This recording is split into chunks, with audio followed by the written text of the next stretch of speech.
Mes chers amis audois, pour les vœux que je vous présente pour cette année 2013, je vais vous raconter une sorte de petit conte politique.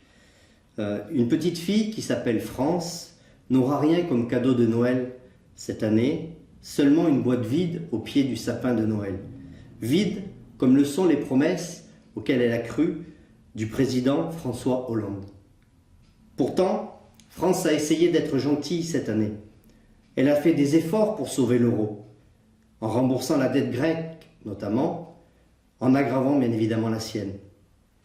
Elle accueille et accueillera encore plus d'immigrés africains pour faire plaisir aux MEDEF qui recherchent de la main-d'œuvre toujours servile et que Manuel Valls naturalisera. Elle a appliqué toutes les directives européennes, même lorsque cela n'allait pas dans son intérêt. Elle acceptera de travailler jusqu'à 62 ans, voire plus, comme lui demandera le gouvernement, pourtant de gauche. Elle a même viré l'ancien président Nicolas Sarkozy, mais rien n'y fait. Elle n'aura pas de cadeau cette année, elle n'aura pas de cadeau de la part des socialistes. Seulement des hausses de taxes, d'impôts et des hausses des tarifs gaz, électricité et essence. Alors dans son sommeil, la petite France se mettra à rêver d'une politique faite pour elle, par elle.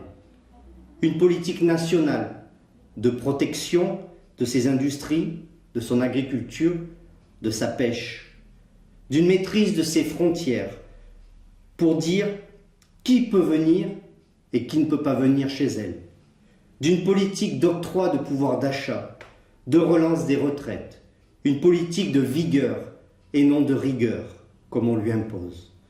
Une politique de relance de l'emploi, en protégeant nos frontières de produits venant, la plupart du temps, de l'extérieur.